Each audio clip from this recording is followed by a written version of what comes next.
আজকে আমরা আর এর যে পিভি সমান এনআরটি, ওখানে যে আরটা আছে মানে সার্বজনীন গ্যাস ধ্রুবক, ওর তিনটে মান হয় সিজিএস পদ্ধতিতে একটা, এসআই পদ্ধতিতে একটা এবং লিটার অ্যাটমসফিয়ার এককে একটা। তো এই তিনটে মান আমরা বের করব আজকে, ঠিক আছে। এটা মাধ্যমিকে 3 মার্কসের একটা খুব ইম্পর্টেন্ট কোশ্চেন।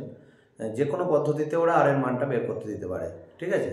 তো তাই সেই হিসেবে তিনটে পদ্ধতিতেই আমরা করে রাখবো এবং আর এর মানটা সবাইকে মুখস্থও রাখতে হবে, কারণ ওটা শর্ট কোশ্চেনও আসতে পারে যে আর এর মান লেখো সিজিএস পদ্ধতিতে, ঠিক আছে। তো আমরা দেখে নিই যে সিজিএস পদ্ধতি, প্রথমে আমরা সিজিএস পদ্ধতিটাই দেখছি যে কিভাবে আর এর মানটা বের করা যায়। আমরা অঙ্ক করব, হ্যাঁ, বিভিন্ন টাইপের অঙ্ক, যেগুলো আগের ভিডিওগুলোই দেখালাম।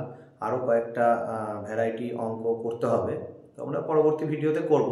এখন আপাতত আর এর মানটা আমরা একবার দেখে নিই, ঠিক আছে। তো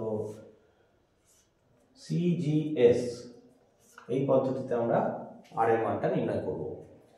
তো আমরা জানি যে পিভি সমান এনআরটি, এটাকে আমি ঘুরিয়ে লিখছি এনআরটি সমান পিভি, ঠিক আছে।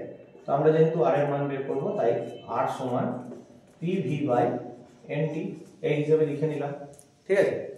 এখন 1 মোল গ্যাস আমরা ধরবো, এখানে যে কোনো গ্যাস হোক, অক্সিজেন হোক, কার্বন ডাইঅক্সাইড হোক বা নাইট্রোজেন হোক বা জলীয় বাষ্প হোক, যে কোনো গ্যাস হোক, আমরা সেটা 1 মোল হিসাবে ধরবো এবং এসটিপিতে ওর ক্যালকুলেশন করব, মানে ওর আয়তন কত এসটিপিতে, সেইটা আমাদেরকে জানতে হবে আর কি। তো আমরা ক্লাস 9-এ পড়েছি যে এসটিপিতে 1 মোল গ্যাস, যে কোনো গ্যাস, তার আয়তন হয় 22.4 লিটার। এসটিপি মানে কি? স্ট্যান্ডার্ড টেম্পারেচার প্রেসার, মানে 0 ডিগ্রি সেলসিয়াস, আর প্রেসার মানে 76 সেমি পারস্তম্ভের চাপ, ঠিক আছে। তো আমরা ওই মানগুলো নিয়ে হিসেব করে আমরা এখানে বসাবো, ঠিক আছে। তো আমরা দেখতে পাচ্ছি প্রথমে প্রেসার আছে, প্রেসারের ফর্মুলা হচ্ছে HDG, অর্থাৎ উচ্চতা, H মানে উচ্চতা, হাইট, D মানে ডেনসিটি বা ঘনত্ব, অনেকে রো লেখা যেতে পারে, আর G মানে হচ্ছে অভিকর্ষীয় ত্বরণ, মানে গ্র্যাভিটি, মানে গ্র্যাভিটেশনাল অ্যাক্সেলারেশন। তো এই তিনটে মিলে পি এর মানটা হচ্ছে, ঠিক আছে। আর তারপরে ভি আছে, ভি মানে ভলিউম, তারপরে এখানে নিচে এন মানে নাম্বার অফ মোলস, কতগুলো মোল সংখ্যা, ক মোল গ্যাস আছে। তো আমরা যেহেতু এখানে 1 মোল গ্যাস নেব, এন এর জায়গাতে আমরা 1 বসাবো, ঠিক আছে।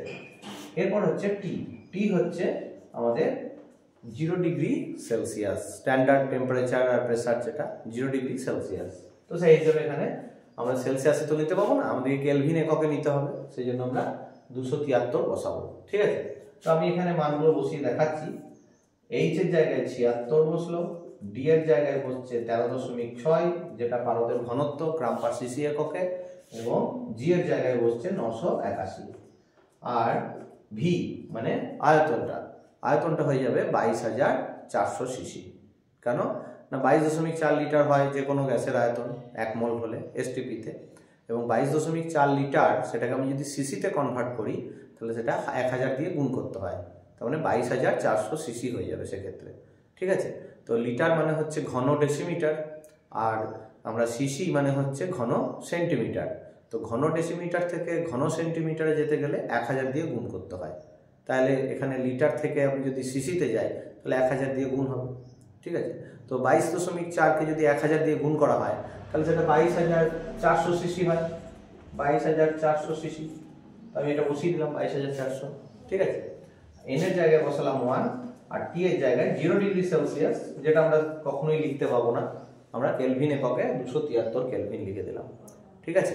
তো এইবার এই পুরোটার হিসাব করলে আসবে যেটা, সেটা হচ্ছে 8.314 × 10⁻⁷, এই মানটা আসবে, ঠিক আছে। এখন এই মানটার এককটা কি, এককটা কিন্তু লিখতে হবে, সেটা হচ্ছে আর্গ, আমি যদি বাংলায় লিখি আর্গ